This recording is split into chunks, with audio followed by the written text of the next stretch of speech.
Good morning, Shreya. Good morning, Shubham. So, guys, now definite integration. अच्छा, अगर मैं direct अगर डेफिनेशन से शुरू करूं तो let integration of f x d x is equal to g x. मान लेते हैं कि किसी भी एक फंक्शन एफ एक्स का इंटीग्रेशन जब करते हैं तो हमको जी एक्स मिलता है, ठीक है। And we are supposed to find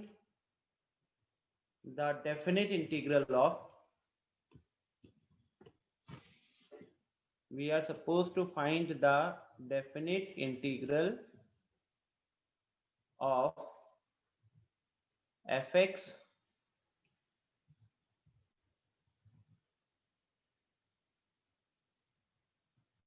along the limits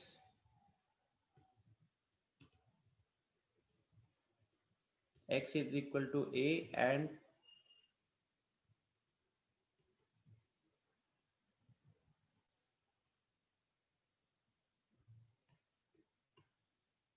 लिखा नहीं जा रहा यार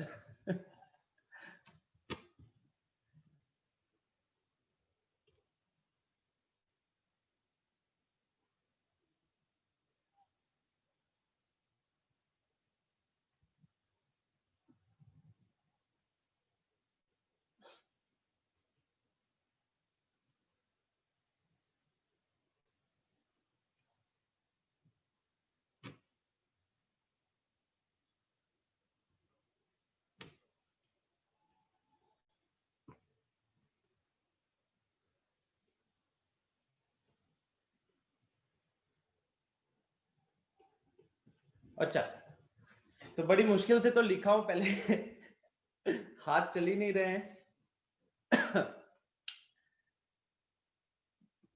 सो गाइस नाउ सुनिए, अगर किसी भी एक फंक्शन का जैसे इनडेफिनेट में अपन करते थे इंटीग्रेशन, किसी भी एक फंक्शन का जब इंटीग्रेशन करते थे और हमें मिलता था gx, अब जब उसी फंक्शन का हमको डेफिनेट इंटीग्रल करना पड़ रहा है और डेफिनेट इंटीग्रल करना पड़ रहा है जहां पे दो लिमिट दिया हुआ है। अब यहाँ जो लिमिट की बात कर रहा हूं ना, ये जो क्लास 11th वाली लिमिट है उसके साथ कंफ्यूज मत कीजिएगा, वो अलग चीज है और ये लिमिट अलग चीज है, ठीक है।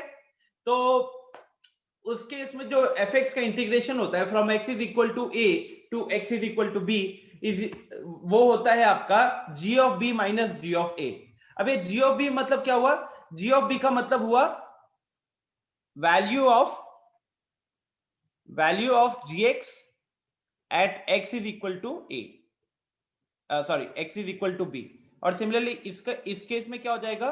Value of g x at x is equal to यहां पे ए, ठीक है। तो जी एक्स जैसे कि साइन एक्स हो गया। अब एक सिंपल सा एग्जांपल ले लेते हैं।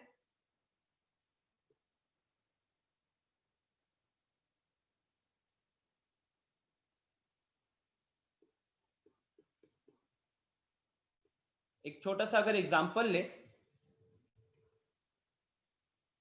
तो सबसे पहले मान लीजिए कि इंटीग्रेशन कर रहे हैं हम e to the power x का, सबसे आसान एग्जांपल, और वैल्यू रख दी है मैंने 1 से लेके या फिर 0 से लेके 1। तो अब यहां पे आप सबसे पहले क्या करोगे? जो हमारा फंक्शन है उस फंक्शन का इंटीग्रेशन करोगे। अब यहाँ पे फंक्शन तो e पावर x है और e पावर x का इंटीग्रेशन भी क्या होता है? वो भी e to the power x होता है, राइट। और यहाँ पे लोअर लिमिट है 0, अपर लिमिट है 1। अब ये लोअर लिमिट है 0, अपर लिमिट है 1, तो हम क्या करते हैं? हम अब इस फंक्शन का इंटीग्रेट करने के बाद जो हमारा gx आया ना, जो हमारा एंटाई डेरिवेटिव आया, जो प्रिमिटिव आया, तो उस केस में हम सबसे पहले उस फंक्शन में x की जगह पे अपर लिमिट पुट करते हैं और फिर x की जगह पे लोअर लिमिट पुट करते हैं। तो यहाँ पे x की जगह पे हम अपर लिमिट पुट करेंगे तो e to the power 1 minus, अब फंक्शन की वैल्यू कैलकुलेट करेंगे at lower limit, so we will have e to the power 0। अब e टू द पावर 1 तो e ही रहेगा and e to the power 0 will become 1, ठीक है। तो ये मेरा फाइनल आंसर हुआ इस डेफिनेट इंटीग्रेशन का। अच्छा, एक और चीज, कोई महाजन ये ना करे which I am not expecting at all from anyone, कि जब आपके पास लिखा हुआ है, मानो ये लिखा हुआ है, तो उसके बाद किसी ने सिर्फ x के जगह पे lower limit upper limit minus lower limit किया है, किसी ने मान लो ये जो ऊपर पावर में x है ना, तो कोई ये नहीं करेगा कि आपने upper limit minus lower limit कर दिया, ठीक है, this will be absolutely wrong. तो हम पूरे फंक्शन का वैल्यू की बात करते हैं, ठीक है, eight lower limit and upper limit.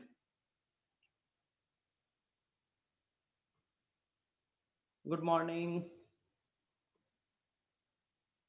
नहीं तभी बता रहा हूं, नहीं करते लोग। अच्छा, तो अभी कुछ लोग ज्वाइन किए, अभी बस अपने शुरू किया है डेफिनेट इंटीग्रेशन से। And what is definite integration, you have a rough idea, you which you have done in physics, mainly mechanics में आपने किया हुआ है। तो इनडेफिनिट डेफिनेट में मेन अंतर क्या आता है, मेन अंतर आता है लिमिट्स का, ठीक है। तो इनडेफिनिट में जैसे कि आप देखो, मैंने एक assumption लिया है कि एक फंक्शन का इंटीग्रेशन जब करेंगे, एक फंक्शन का जब इंटीग्रेशन करते हैं fx का, और मान लो gx आया, और अब हमको उसी फंक्शन का डेफिनिट इंटीग्रल निकालना है। अभी ऊपर वाला पार्ट क्या है, ये इनडेफिनिट इंटीग्रल है, इनफैक्ट यहाँ पे एक प्लस सी भी आएगा, right. And we are suppose to find out the definite integral of fx along the limits x is equal to a and x is equal to b।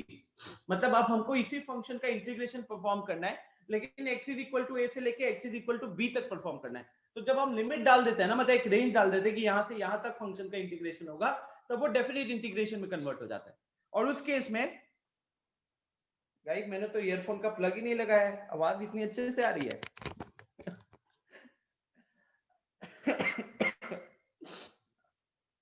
अभी देखा कि earphone का plug नीचे गिरा, तो फिर पता चला। सो नाउ अब fx का इंटीग्रेशन करोगे तो gx आएगा। एवरीवन जो नए अभी ज्वाइन किया है, यहाँ पे ऊपर x is equal to b लिखा हुआ है, नीचे x is equal to a लिखा हुआ है, ठीक है। तो आपने fx का इंटीग्रेशन किया, नया फंक्शन आया gx, और अब जब आप इसका डेफिनेट इंटीग्रल फाइंड आउट करोगे ना, तो फिर आपको g फंक्शन का वैल्यू निकालना होता है अपर लिमिट पे, माइनस g फंक्शन का वैल्यू निकालना होता है लोअर लिमिट पे। तो this becomes gb minus gx, ठीक है। gb का मतलब क्या हुआ, value of gx at x is equal to b, and g of a का मतलब क्या हुआ, value of gx at x is equal to a। फिर मैंने एक सिंपल सा एग्जांपल लिया था, integration of e power x dx, limit है 0 से 1, तो e पावर x का इंटीग्रेशन तो e पावर x ही होता है, ठीक है। फिर उसके बाद हम इस अंदर जो फंक्शन है बॉक्स के अंदर, अब इसका अपर लिमिट पे वैल्यू निकालेंगे और लोअर लिमिट पे वैल्यू निकालेंगे। अपर लिमिट मतलब x का वैल्यू 1 पे, और लोअर लिमिट मतलब x का वैल्यू 0 पे। तो यहाँ e power 1 minus e power 0, जो कि आपका हो गया e माइनस 1। साथ ही साथ मैंने ये बोला कि भाई साहब पूरा फंक्शन का वैल्यू निकालते हैं लोअर लिमिट पर अपर लिमिट में, ऐसा नहीं करते कि x के जगह पे अपर वैल्यू माइनस लोअर वैल्यू डाल देते, ठीक है।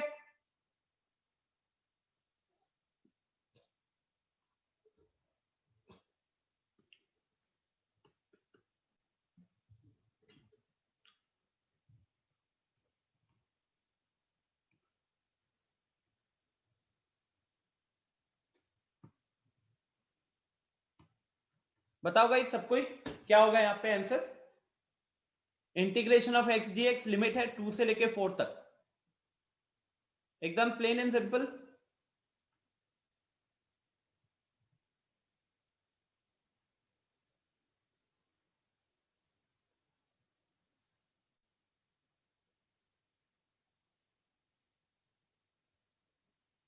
Everyone, integration x dx limit है 2 से लेके 4। मेरे को 3 आंसर्स आए अभी तक, 2 आया है, 4 आया है और 6 आया है।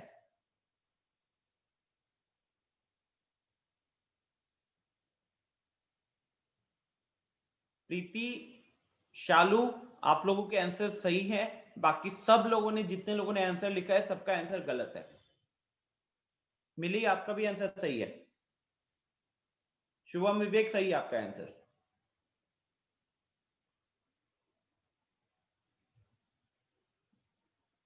Very good Shreya. ऋतिक, रूपाली, हर्ष, अंकित गलत। रूपाली आपने इनडेफिनिट इंटीग्रेशन दिया, वैल्यू बताओ, लिमिट डाला हुआ है। प्रत्युष आप सही है। दोनों अंकित, रुको यार मैं नाम चेंज करता हूं। फोटो देखकर।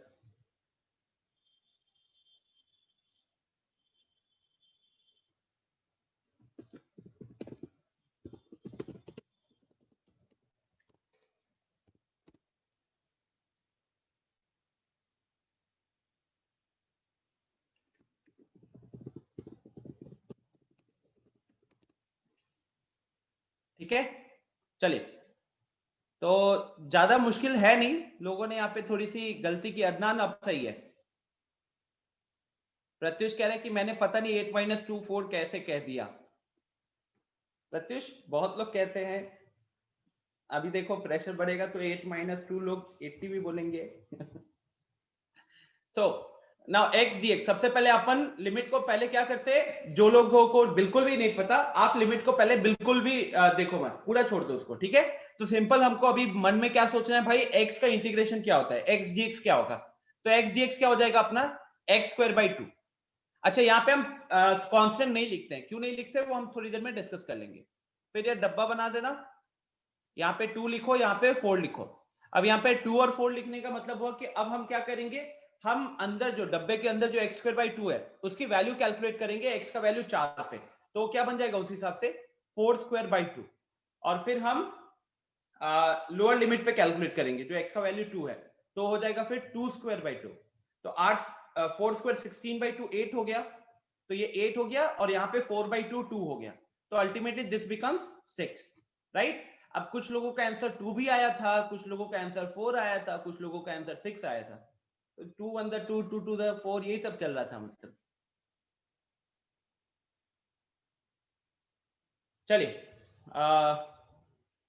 थोड़ा सा सबको नींद से बाहर लाया जाए। अच्छा, नींद से बाहर लाने से पहले थोड़ा और चाय coffee. Sine x d x का इंटीग्रेशन करो π/3 से लेके π/2 तक। चलिए फटाफट बताइए, साइन एक्स डी एक्स का इंटीग्रेशन π/2 से लेके π/3 से लेके π/2 तक।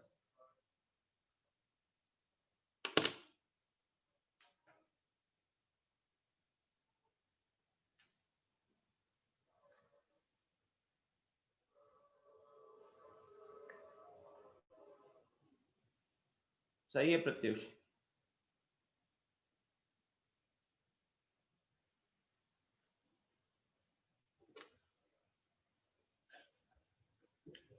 प्रीति गलत है, गाइस बी केयरफुल। आपको पहले साइन का इंटीग्रेशन परफॉर्म करना है, उसके बाद लिमिट पुट करनी है। अभिषेक गलत है, अभिषेक आपने साइन पे लिमिट लगा दिया।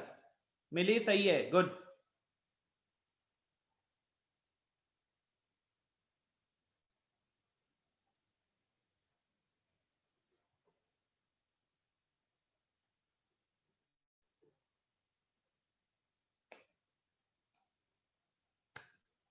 प्रीति प्लीज चेक करो, अभी भी थोड़ी सी गलती हो रही है।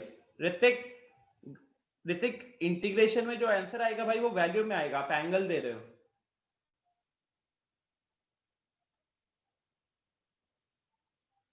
आप π/2 माइनस π/3 करोगे तो π/6 आता है, फिर साइन का फायदा क्या हुआ। हाँ शुभम विवेक सही है, शालू थोड़ी सी गलती है, सना रूपाली सही है, Preeti Kumari now it's correct.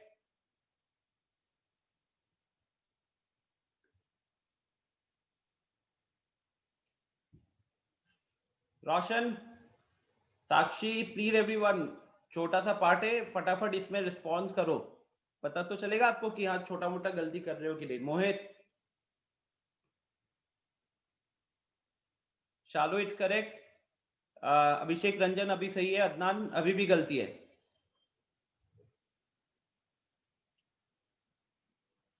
ऐसे कैसे चलेगा अदनान, गलती पे गलती हो रहा है।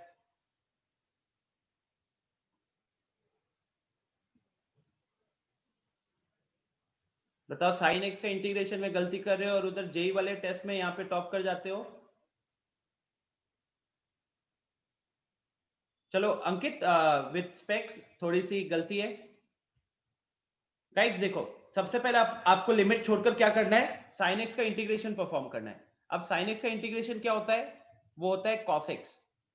साइन एक्स का इंटीग्रेशन हो गया कॉस एक्स, उसके बाद यहाँ पे पाई बाई 3 और ऊपर आया पाई बाई 2। ठीक है, अब आपको क्या कैलकुलेट करना होता है, आपको कैलकुलेट करना पड़ेगा cos pi by 2 minus cos pi by 3। ठीक है, cos pi by 2 minus cos pi by 3। अब ये कॉस पाई बाई 2 मतलब कॉस 90 हो गया, कॉस 90 का वैल्यू 0 होता है यार। अब कुछ लोग यहाँ पे साइन 90 के साथ कंफ्यूज हो रहे थे यार। Next cos pi by 3 which is cos 60, cos 60 is equal to sin 30 which is half। अच्छा, आई थिंक एक गलती कर रहा हूं मैं, माइनस है यहाँ पे, राइट, इसलिए इतने मैसेजेस आ रहे हैं मेरे को। तो दिस बिकम्स माइनस दिस,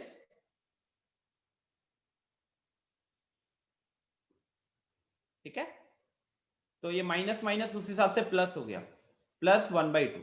तो दिस अल्टीमेटली बिकम्स 1/2। 16 मैसेजेस आए बस एक माइनस के कारण मेरे ख्याल से 18 मैसेजेस। उस 18 मैसेजेस में से ये 15 मैसेजेस प्रत्युष नहीं किया, गलत गलत गलत लिख के।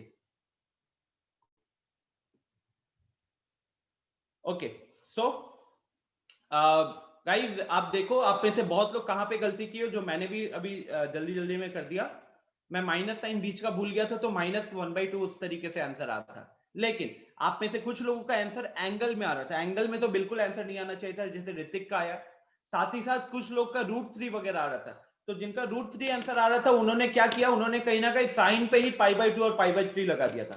तो please be careful in this part. Okay, आगे बढ़ते हैं। आई होप थोड़ा सा मतलब यहाँ पे लोगों को अपनी छोटी मोटी गलती जो हो सकती थी वो पता चली है। तो let's have another question and थोड़ा सा लेवल भी ऊपर ले चलते हैं।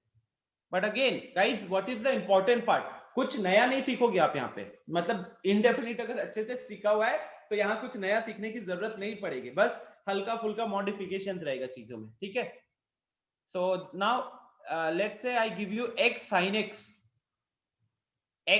dx एंड लिमिट दे देते हैं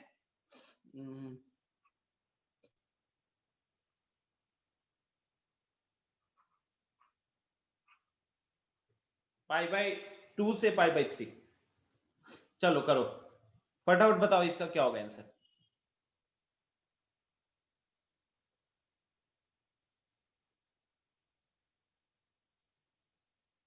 अदनान आपने -½ लिखा था, चेक करो अपना आंसर, -½ लिखा था और आंसर में +½ है।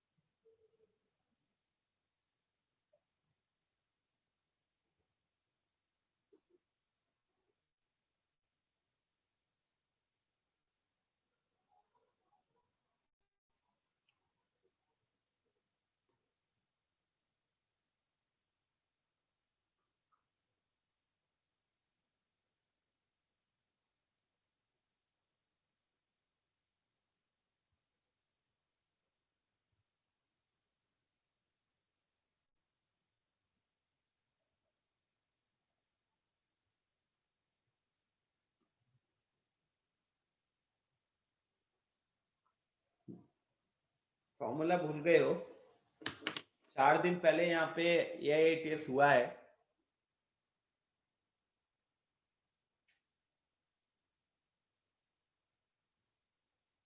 तब तो बड़ा लिख रहे थे आप। चलिए, जिन लोग फॉर्मूला भूल गए, मेरे पूरे पानी मेहनत के ऊपर पानी एसिड वैसिड सब डाल दिया गया। Integration of uv is equal to u integration of v dx, ठीक है, माइनस बड़ा सा इंटीग्रेशन, और वो बड़े से इंटीग्रेशन में दो चीजें होती है, ddx of u into integration of v। ठीक है, तो integration of uv is equal to u integration of v dx minus बड़ा सा इंटीग्रेशन। उस बड़े से इंटीग्रेशन में दो चीजें होती है, एक पहले फंक्शन का डिफरेंशिएशन, दूसरा सेकंड फंक्शन का इंटीग्रेशन। और uv सिलेक्शन मतलब फर्स्ट फंक्शन सिलेक्ट करने के लिए हमको आइलेट यूज करना पड़ता है, राइट। अब जैसे कि यहाँ पे मैंने आपको दो फंक्शंस दिए हैं, एक दिया है x और एक दिया है sin x।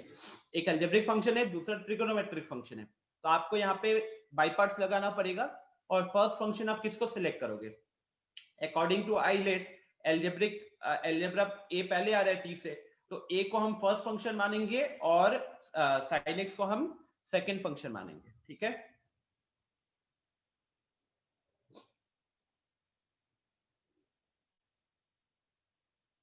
हाँ, x को u मानोगे फिर और sin x को v मानोगे। शालू का आंसर आ रहा है 0। शालू आंसर 0 तो नहीं होगा। ऋतिक -30 तो नहीं होगा।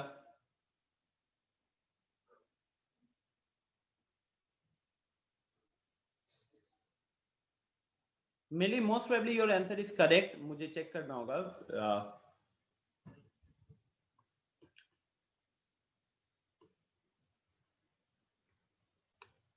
सो यहाँ पे हम u मानेंगे किसको, this will be considered as u and this will be considered as v, ठीक है।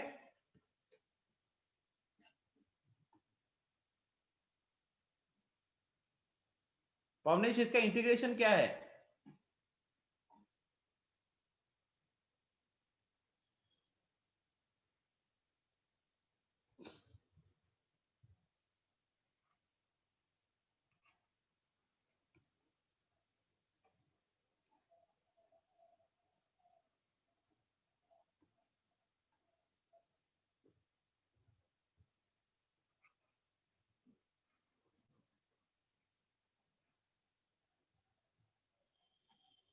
अनिकेत,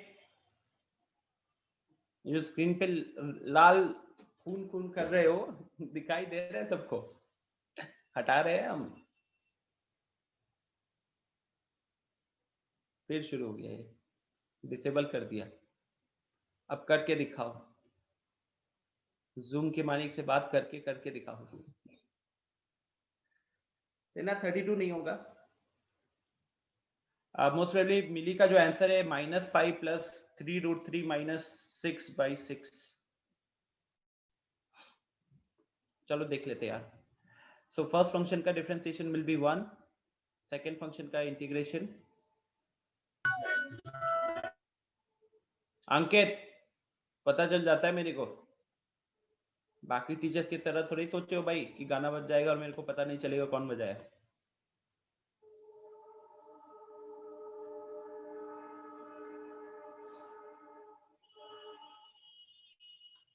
सो गाइस, फॉर्मूला तो आपको पता ही है ना, तो मैं क्यों एक लाइन बर्बाद करूं। I will directly right the answer, -x cos x, यहाँ पे ये हो जाएगा प्लस sin x, ठीक है। ये मैंने डायरेक्टली उसको इंटीग्रेट करके लिख दिया। ये बनाए बॉक्स, ऊपर आया π/3 और नीचे आएगा π/2। अब पहले π/3 पे कैलकुलेट कर लेते हैं फटाफट, तो चेक करो गाइस कहां पे आपसे मिस्टेक हो रही है, ठीक है।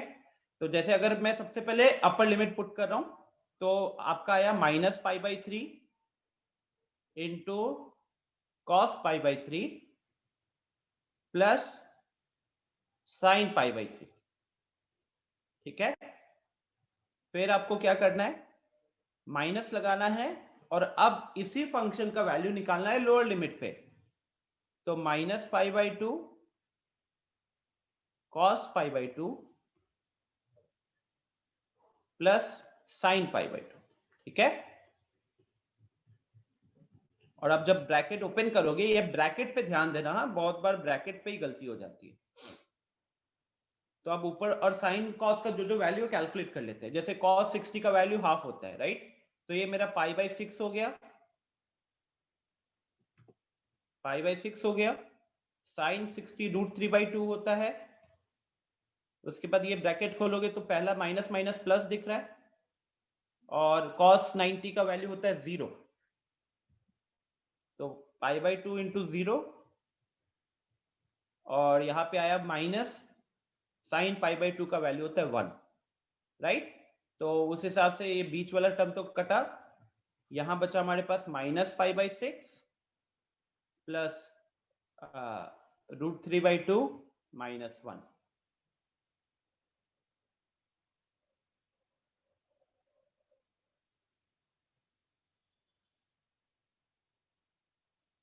ठीक है, तो अब आप चाहो तो यहाँ पे एलसीएम लेके इसको फर्दर सिंप्लीफाई कर सकते हो। ठीक है, शालू -61 कैसे आया? और अच्छा, ये आप लोगों का 32, 30, 61 कैसे आ रहा है? कौन सा टेक्निक है? 30 कैसे आया था सिन्हा आपका? शालू आपका भी -61 कैसे आया? क्या गलती कर रहे हो?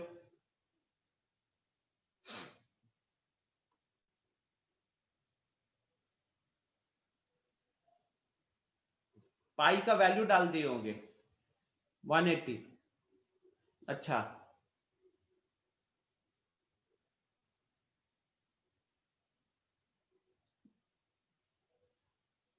पाई की जगह पे आपने 180 पुट कर दिया था, राइट? देखो फिर क्या है ना कि एक तो सिमिलर टर्म्स वाले फॉर्म में लाना था अपन को, तो इसलिए यहाँ पे कॉस रेडियंस में क्या, जनरली जब आप देखो जब आप अर्लियर क्लासेस में थे तो हम लोग डिग्री मतलब mainly cos of some degree की बात करते थे, बट यहाँ पे जनरली आप जब साइन कॉस वगैरह निकालोगे तो रेडियंस में निकालोगे। ठीक है,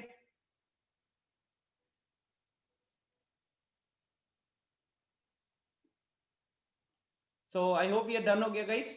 अच्छा, सो अब एक बार अपन चलते हैं एनसीईआरटी पे। अच्छा, बिफोर दैट यहां तक तो आई होप आप सबको एक आइडिया हो गया कि अच्छा कैलकुलेशन कैसे करना है। इंटीग्रेट करना नहीं सीखा हमने, वो हम ऑलरेडी इंडेफिनिट में सीख गए हैं।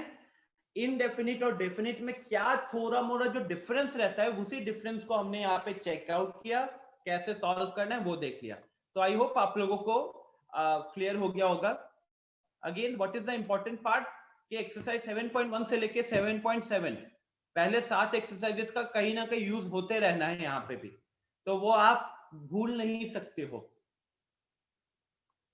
फाइन, नाउ ये तो देखो अपन तो भी फॉर्मूला मतलब कैसे फॉर्मूला लगाना है ये सीख लिया।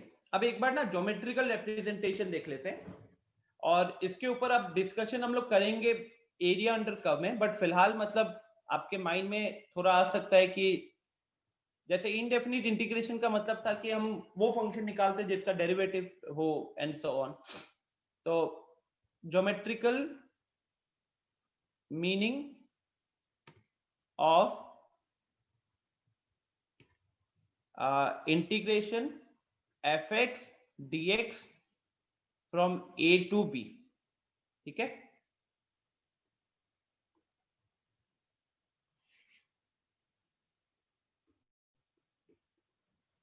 अब इसका ज्योमेट्रिकल रिप्रेजेंटेशन अगर मैं सिंपल कहूं, सो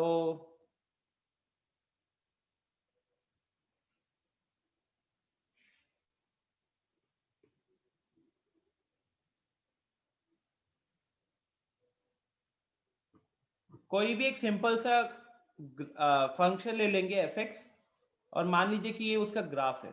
ठीक है,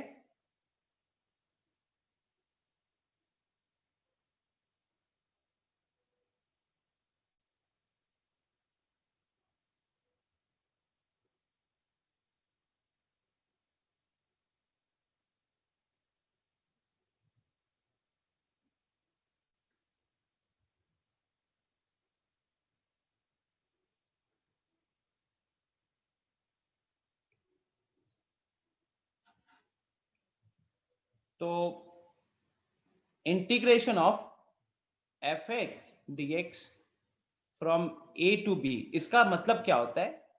this gives us the algebraic area.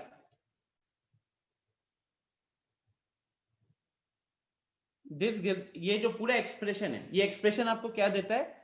आपने चेक किया होगा कि अभी अपन ने जो 3-4 छोटे मोटे क्वेश्चंस किए थे, अल्टीमेटली उन सारे केसेस में आपको वैल्यूज मिली थी, राइट? तो वैल्यूज मतलब कि एल्जेब्रिक टर्म्स मिल रहे हैं आपको, और एक्चुअली आपको एल्जेब्रिक एरिया देता है, और एरिया किसके बीच में देता है? तो ये जो पूरा ये पार्ट है ना, तो क्या दिख रहा है हमको? कर्व दिख रहा है, एक x is equal to a वाला वर्टिकल लाइन दिख रहा है, x is equal to b वाला वर्टिकल लाइन दिख रहा है, एंड x एक्सिस दिख रहा है। ये अपना x एक्सिस है। तो this gives the algebraic area between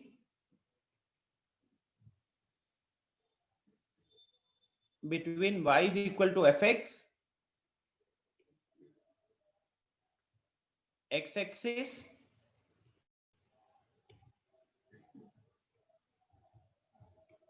x is equal to a and x is equal to b. ठीक है ना? तो अल्टीमेटली एरिया किसके बीच का है? ये ग्राफ दिख रहा है ऊपर, ग्राफ, और यहाँ पे दो वर्टिकल लाइन दिख रहा है और एक अपना एक्स एक्सिस दिख रहा है, तो ये इसके बीच का एल्जेब्रिक एरिया का वैल्यू देता है. ठीक है?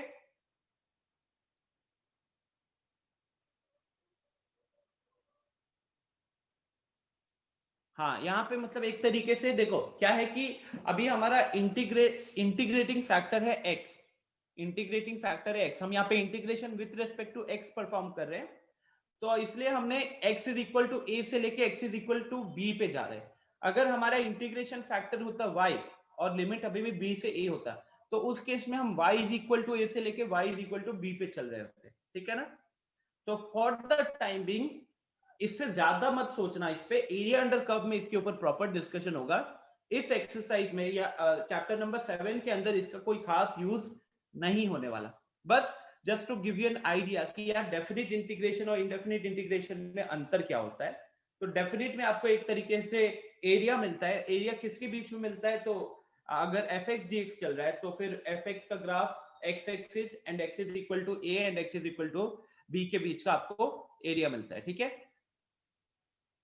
प्रत्युष का कहना है कि अगर t होगा तो क्या करेंगे. प्रत्युष देखो, जनरली अगर आप ग्राफ वगैरह ड्रॉ करोगे तो आप x एक्सिस y एक्सिस पे ड्रॉ करोगे. सॉल्व करने के टाइम पे हम सब्स्टिट्यूशन लगा के हम x की जगह t वगैरह डाल देते हैं. बट जब हम बात करेंगे डेफिनेट इंटीग्रेशन का, तो आपको एक प्लेन या एक कार्टेशियन एक्सिस के ऊपर ही हम कहीं ना कहीं उसका बात करते हैं. तो मेनली आपकी जो बात होगी यहाँ पे वो x और y के टर्म्स में होगी. सॉल्व करने के टाइम तो आपको भी पता है कि हम लोग x के जगह पे t y कुछ भी रख सकते हैं, मैटर नहीं करेगा. ठीक है ना?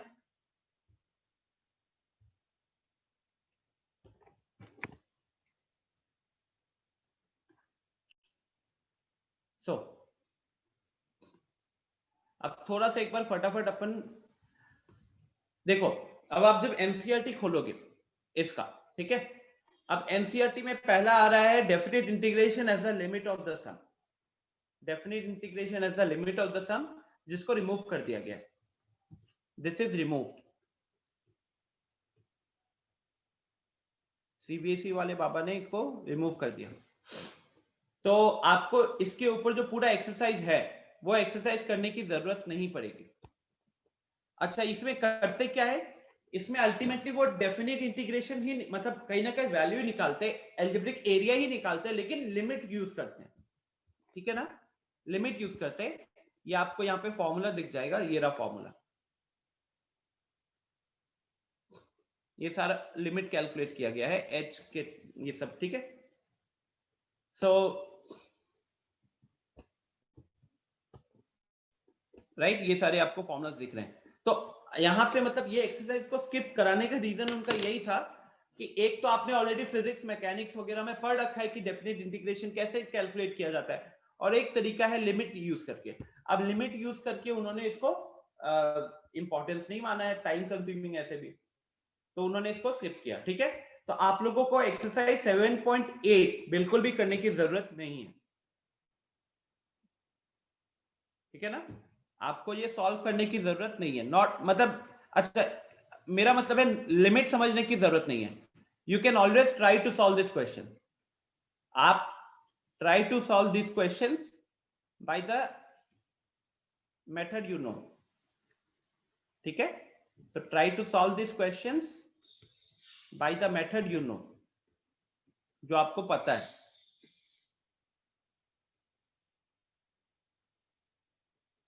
राइट?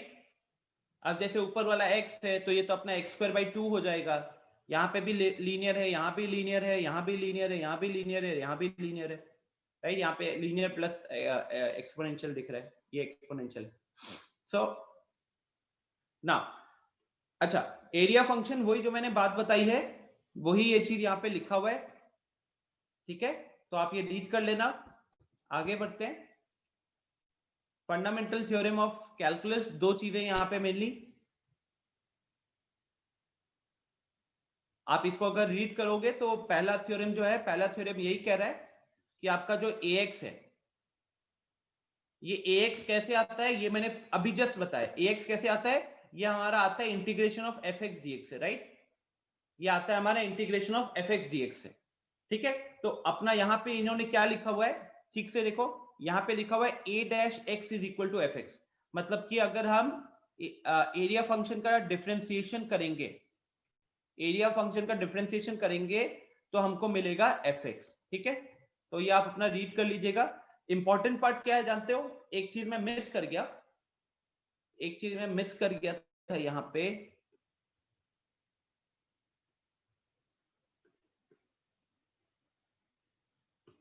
बड़ा एक इंपॉर्टेंट कंडीशन है। द कंडीशन इज fx, जो फंक्शन को हम इंटीग्रेट कर रहे थे, it needs to be continuous, it needs to be continuous from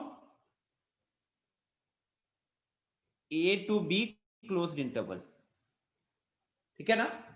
तो जैसे कि अभी जो मैंने ड्रॉ किया है, यहां आप देख सकते हो कि ग्राफ में कहीं कोई ब्रेक नहीं। कंटिन्यूअस होने का मतलब क्या है, बताया जाता था आपको कि उसका ग्राफ ड्रॉ करने के टाइम पे हमको पेन उठाने की जरूरत नहीं पड़ेगी। तो ये पूरा ए से लेके बी क्लोज इंटरवल में ये कंप्लीट कंटिन्यूअस होता है, तब जाकर हम ये सिंपल सा डेफिनेशन कह सकते हैं या इसको हम सॉल्व कर सकते हैं। अगर वहां पे कुछ डिसकंटिन्यूटी होगी तो कैसे सॉल्व करेंगे ये अपन देखेंगे आगे, ठीक है? जो पॉइंट डिसकंटिन्यूटी होती है उसको हम सिंप्लीफाई कर सकते हैं, तो वो कैसे करेंगे हम देखेंगे आगे, बट डेफिनेशन में ये पार्ट मैं मिस कर गया था, इसीलिए अभी फिलहाल आपको ये बता रहा हूं, ठीक है? Let's come back to the NCERT वाला पार्ट। सेकंड में आपको ये लिखा हुआ है integration fx dx is equal to f of b minus f of a, जहां पे कैपिटल F स्मॉल f का इंटीग्रेशन बताया गया, ठीक है? और ये सारी चीजें आप रीड कर लेना एक बार अच्छे से, मेक श्योर कि आप कुछ मिस ना कर रहे हो। उसके बाद आता है आपका एक्सरसाइज 7.9। तो मैं अब ये एक्सपेक्ट कर सकता हूं कि आप लोग एक्सरसाइज 7.9 खुद से कर लोगे, राइट? आपको मतलब टाइम दिया जाएगा, वेडनेसडे को हमारी अगली क्लास है, तो आपके पास अच्छा खासा टाइम है, आपको सारे क्वेश्चन सॉल्व करने हैं। ज्यादातर अब जैसे कि ये फ्रैक्शन वाले जो क्वेश्चन थे, तो इसमें तो सीधा फॉर्मूला लगेगा, ये tan इनवर्स x का फॉर्मूला हो गया, ये x square minus a square वाला फॉर्मूला हो गया, ठीक है? ये सब तो आप डायरेक्ट इंटीग्रेशन परफॉर्म करोगे। यहाँ पे बाई पार्ट्स लगेगा, ऊपर 5x स्क्वायर है, नीचे x square plus 4x plus 3 है, ठीक है? तो अगेन वो सारी चीजें कहीं ना कहीं यहाँ पे आपको यूज करनी होंगी।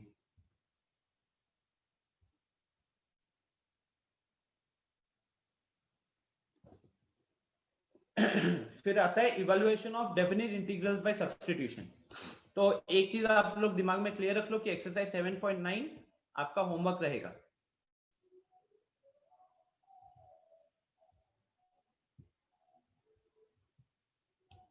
आज हम मेनली 7.9 7.10 का डिस्कशन करके क्लास को एंड करेंगे।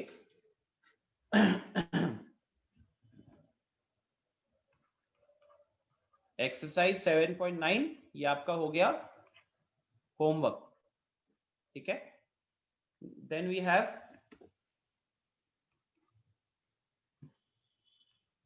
Definite integrals using substitution. अब ये पार्ट पे थोड़ा सा ध्यान देना। अगेन आई बिलीव आपके पास एक रफ आइडिया तो होगा ही, बट ये चीज पे ध्यान दीजिएगा कहां पे हम चेंजेस करते हैं, दिस इज इंपॉर्टेंट।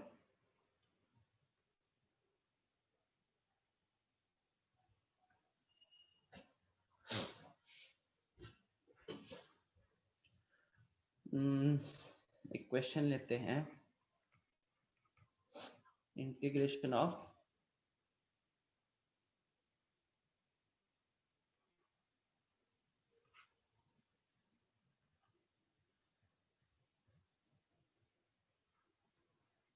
ठीक है, integration of 2x upon x square plus 5, और लिमिट डाल देते हैं सिंपल सा कुछ भी 0 से लेके 1 तक, ठीक है, 0 से लेके 1 तक। अब इसको सॉल्व करते हैं अपन दो तरीके से। एक अपना मान लो मेथड 1,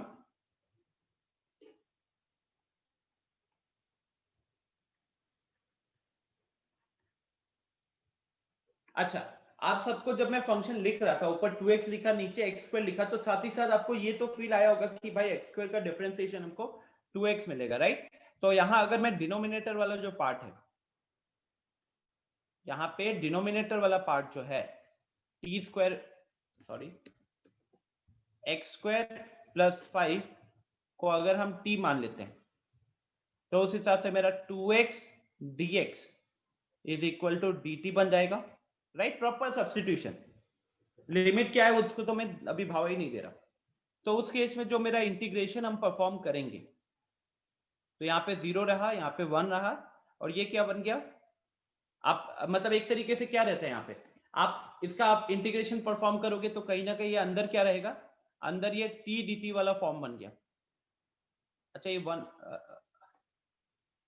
t dt नहीं है, ये dt अपॉन t है, राइट, dt अपॉन t के फॉर्म में है। तो dt अपॉन t के फॉर्म में इसका इंटीग्रेशन क्या होता है, इसका इंटीग्रेशन होता है ln t, राइट। ये अपन नॉर्मल तरीके में करते थे। अब यहां पे क्या करोगे, जब आप डेफिनेट इंटीग्रेशन फाइंड आउट कर रहे हो di, तो अब यही जो ln t है जो आपने सॉल्व कर लिया, इसी ln t पे तो फिर हम क्या लगाते हैं, लिमिट्स लगाते हैं। यहाँ पे 0 आ जाएगा, यहाँ पे 1 आ जाएगा,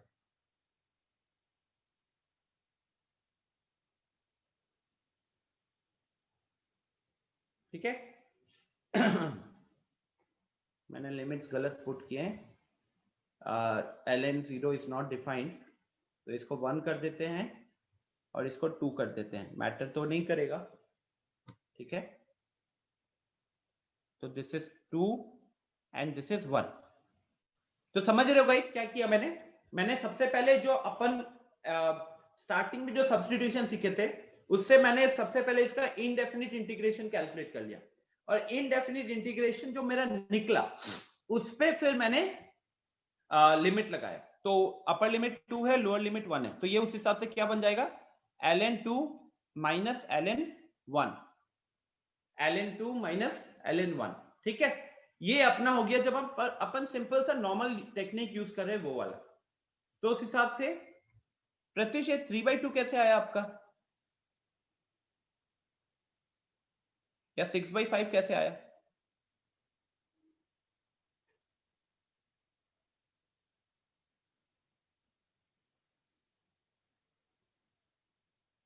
सिंपल ln2 माइनस ln1 रहेगा। अच्छा, अब आप सब देखो, ये टेक्निक तो बड़ा एकदम सिंपल सा आपको लगा होगा, बिकॉज अपन इसको सीख चुके हैं। जो आपके अब एनसीईआरटी में जो फॉलो किया गया है इस टॉपिक के अंदर, ठीक है, followed in NCERT for exercise 3.7.10, ये मेथड यहां पे फॉलो किया गया है। तो जब भी आपको क्वेश्चंस में डेफिनेट इंटीग्रल कैलकुलेट करने के लिए दिया जाएगा यूजिंग सब्स्टिट्यूशन, तो आपको ये टेक्निक फॉलो करनी होगी, राइट। तो अभी भी क्वेश्चन क्या था हमारा, क्वेश्चन अभी भी है same, integration 2x upon x² plus 5 dx। अब यहां पे जब आप सब्स्टिट्यूशन वाला अप्रोच रखते हो, putting x² plus 5 is equal to, did I do a mistake or what?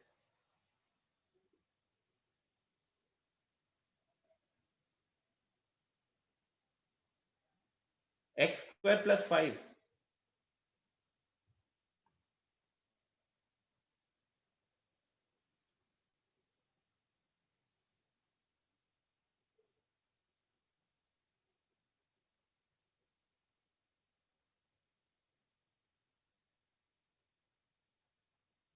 अच्छा, मैं यहाँ पे छोटा सा मिस्टेक कर गया।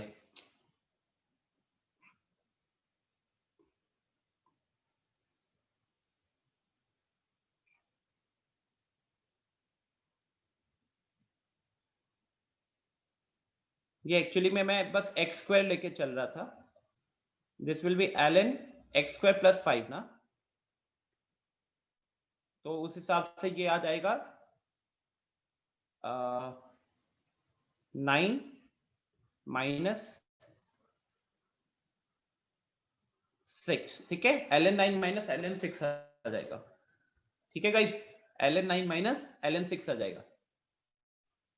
वो मैंने सब्स्टिट्यूशन गलत किया. So now x square plus 5 की वैल्यू को जब अपन रखते हैं t, तो अगला जो वही रहेगा 2x dx is equal to dt. तो यहां तक का पार्ट तो हम ऑलरेडी इंडेफिनिट में कर चुके हैं, राइट.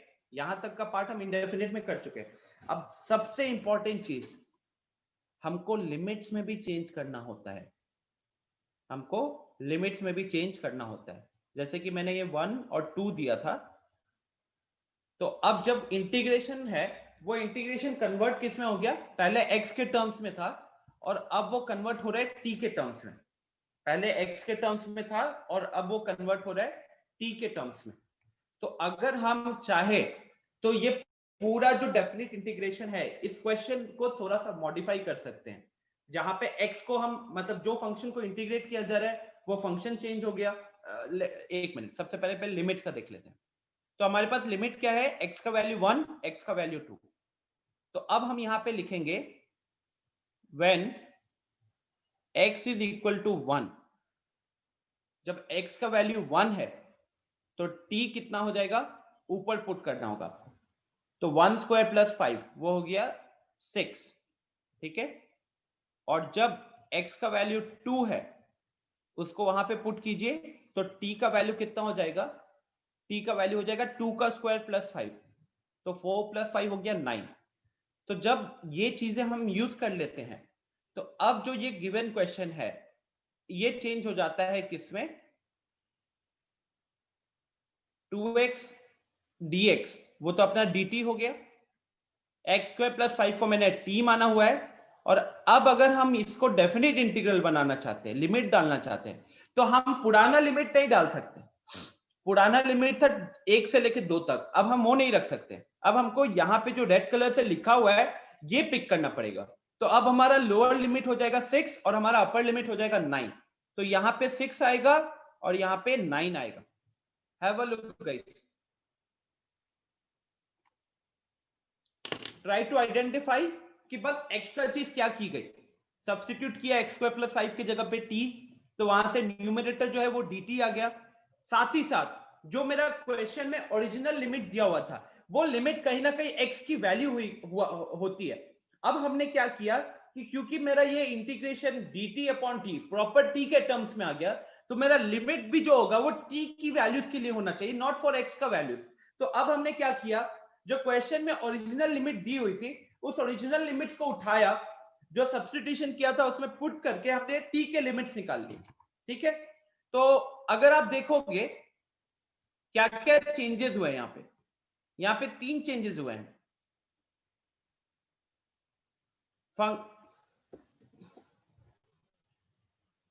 चेंजेस आर, जिस फंक्शन को इंटीग्रेट करना होता है, इंटीग्रेंड कहते हैं जिसको, तो इंटीग्रेंड इज चेंज्ड. इंटीग्रेंड में चेंज आ गया क्योंकि पहले हम 2x upon x square plus 5 को इंटीग्रेट कर रहे थे, अब यहाँ पे 1/t को इंटीग्रेट कर रहे हैं, राइट. तो यहाँ पे चेंज का आया from 2x upon x square plus 5 से वो कन्वर्ट हो गया किस पे? 1/t पे. ये पहला चेंज आया. उसके बाद integrating factor,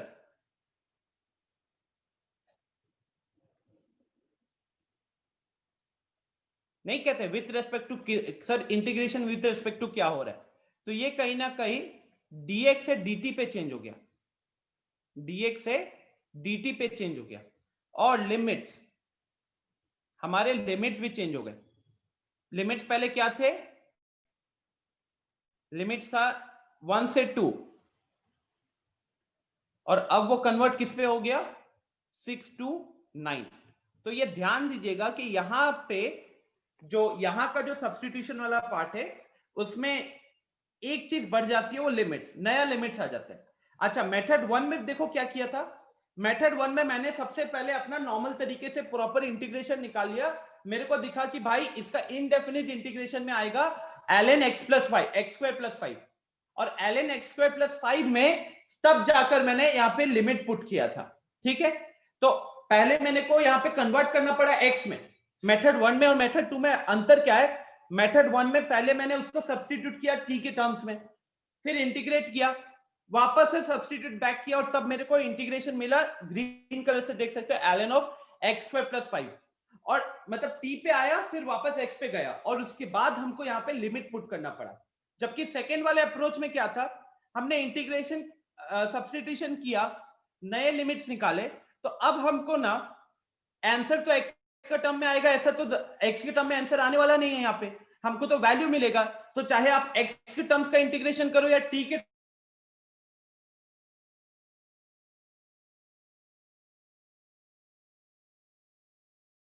from limit 6 to 9, from limit 6 to 9। अब अगर आपको बोला जाए कि आप इसका इंटीग्रेशन परफॉर्म कीजिए, आपको बोला जाए कि आप dt अपॉन t का इंटीग्रेशन परफॉर्म कीजिए 6 से 9 पे, तो आप तो सबसे पहले dt अपॉन t को क्या देखोगे, ln mod t लिखोगे, और फिर t की वैल्यूज पुट करोगे, तो अपर लिमिट हो गया 9 और लोअर लिमिट हो गया 6। ठीक है, तो this is the better approach as compare to method 1, because हमको वापस से x पे जाने की जरूरत नहीं पड़ती है, वापस से हमको x पे जाने की जरूरत नहीं पड़ती है। अरे हैंग हो गया।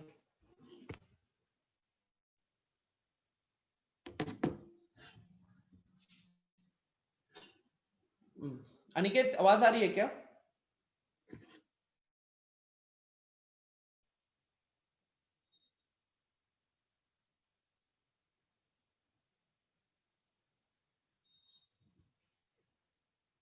Guys, if you are able to hear me, laptop hang हो चुका है, please wait for 2 minutes.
Aditi Raj, आप होस्ट बन गए हो, एक बार मुझे host banana.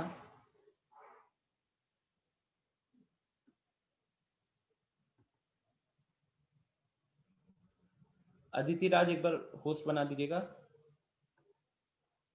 Thank you. So guys, थोड़ा सा इश्यू हो गया था, आई डोंट नो क्या। एक बार have a look, is it clear guys? Everyone, just give me a confirmation, is it clear or do I need to explain any part?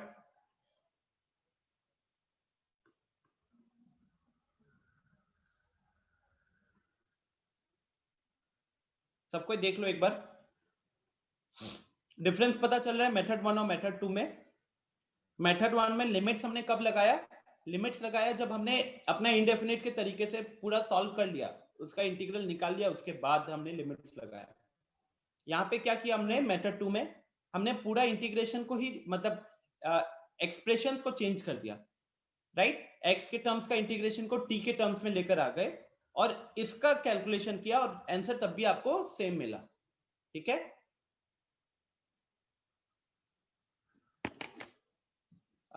D T upon T को integrate कर लिया, फिर T का value x में put करके limits. हाँ शालू देखो, method 1 हमने यही किया है। मेथड 1 देखो, डी टी अपॉन टी करके निकाला तो ln x स्क्वायर प्लस 5 आ गया, ठीक है? अब ln x स्क्वायर प्लस 5 पे लिमिट लगाया तो x का वैल्यू 2 रखोगे तो ln 9 आ जाएगा, x का वैल्यू 1 रखोगे तो ln 6 आ जाएगा। तो मेथड 1 में हमने वही चीज किया हुआ है, ठीक है? बट यहाँ पे अगर हम एनसीईआरटी के अकॉर्डिंग चले ना, आप एनसीईआरटी देखोगे तो एनसीईआरटी में आपको ये देखने को मिलेगा कि सब्स्टिट्यूशन के जितने भी क्वेश्चन थे डेफिनेट इंटीग्रल्स लगाने के साथ, तो उन्होंने बस क्या किया, उन्होंने लिमिट्स को भी चेंज किया है, ठीक है? लिमिट्स को भी चेंज किया है। तो आप भी ये चीज को भी जरूर यूज कीजिएगा एंड मेरा सजेशन होगा बोर्ड्स में अगर कोई क्वेश्चन आता है तो लिमिट्स को भी चेंज करके कीजिएगा, ठीक है? कुछ नया नहीं है, जस्ट एक दो चीजें हैं जो हम बाद में करते थे उसको पहले कर लिया, राइट?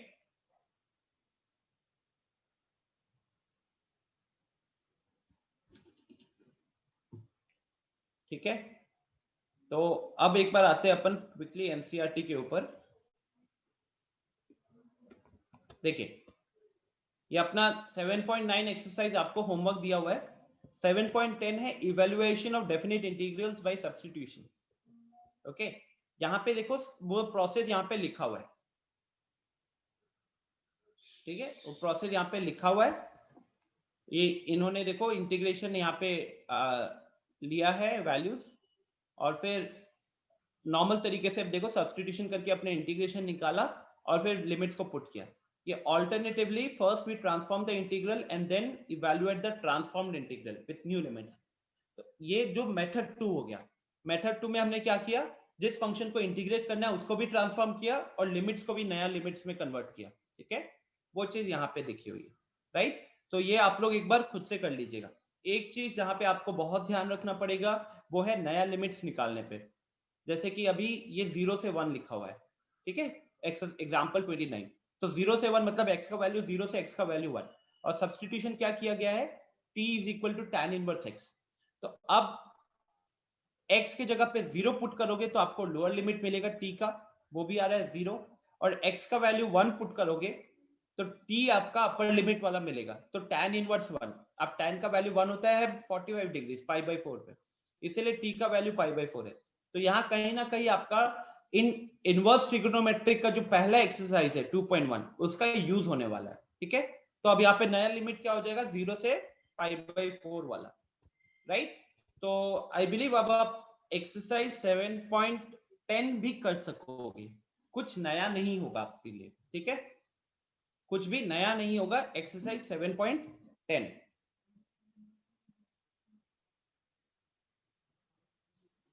ठीक है?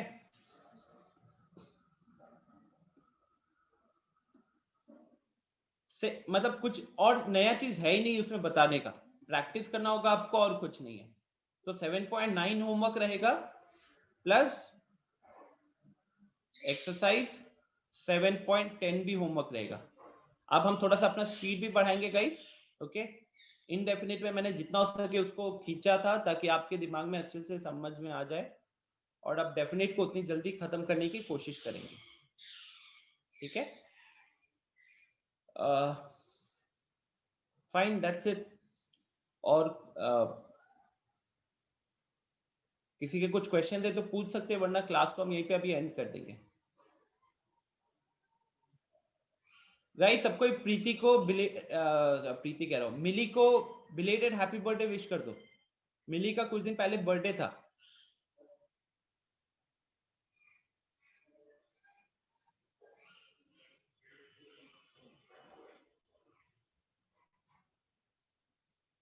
बिलेटेड हैप्पी बर्थडे मिले।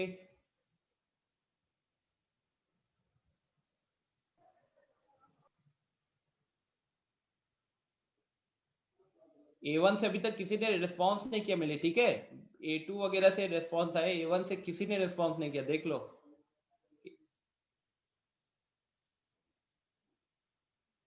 सिर्फ 2 लोगों का मैसेज आया है।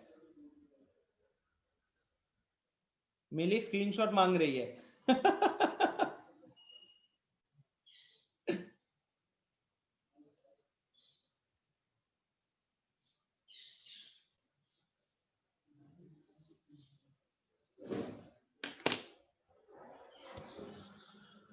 सर मैसेज ही नहीं जा रहा है। चलो ऑडियो तो ऑन हो गया ना, बोलो। हैप्पी बर्थडे बिली।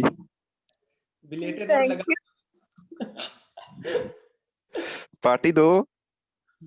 देखो बस ये 2 वर्ड लेट से बर्थडे विश करने का पार्टी नहीं होता है। हाँ 2 वर्ड बोलने के पार्टी मिलने लग गए ना, तो फिर अब मानी भिखारी हो जाना है, ठीक है। सर साल भर सब लोग विश करते रह जाएगा, पार्टी मांगते रह जाएगा पूरे साल। अच्छा बेगूसराय से शालू ने विश किया है। अच्छा ठीक है गाइस, तो देखो regarding the topic definite integration, जहां पे थोड़ा सा इंपॉर्टेंट वाला पार्ट है, वो इंपॉर्टेंट पार्ट 7.11 में आता है, ठीक है। 7.9 and 7.10 are the easier ones. तो वहां पे आप सबको दिक्कत बिल्कुल भी नहीं होनी चाहिए। 7.9 में क्या आता है, 7.10 में क्या आता है, ये मैंने बता दिया है। स्टिल अगर कुछ नहीं समझ में आया तो रिकॉर्डिंग देख लीजिएगा, प्लस ये वाली जो फाइल है ये फाइल में अपलोड कर दूंगा, ठीक है। तो क्लास को एंड करते हैं। अदिति राज करिए, मेरा भी बर्थडे आ रहा है, डेट अनाउंस कर दो, सारे लोग उस दिन रेडी रहेंगे, मैथ्स की क्लास लगवा लेंगे, ठीक है। सर उस दिन डेट पे करेंगे, तू पार्टी देगी ना? हाँ हाँ एकदम, क्लास में हम लोग सब विश करेंगे, ठीक है। पूछे पूछे डेट पूछे कब है? डेट क्या कहते हैं, प्रीति ने ही बता दिया डेट। चलो वो तो मैं आप लोगों को उस दिन बता दूंगा, 9 नवंबर। पार्टी के नाम पर ऋतिक को देखो, खाता पीता तो है नहीं ऐसे, केक कितना ही खाएगा। देख रहे ऋतिक क्या कह रहे हैं लोग। सर मेरा केक फेवरेट है। वो तो दिखता है। ठीक है गाइस, तो मैं यहीं पे क्लास को एंड करता हूं। मेक श्योर कि आप लोग होमवर्क कीजिएगा, बिकॉज अगली क्लास में 7.9 एंड 7.10 के पहले मैं डाउट्स हैंडल करूंगा, फिर मैं 7.11 पे जाऊंगा, ठीक है।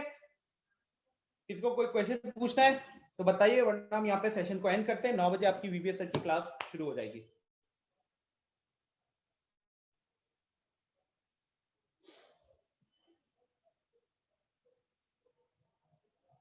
तो thank you everyone. Pratyush Navratri चला गया, कैलेंडर चेंज कर लो। Bye everyone. मेरी तबीयत ठीक है अभी?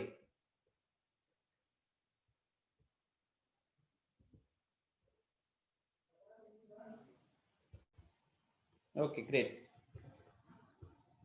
सो मैं सेशन को एंड करता हूं, मिलते हैं अगली क्लास में।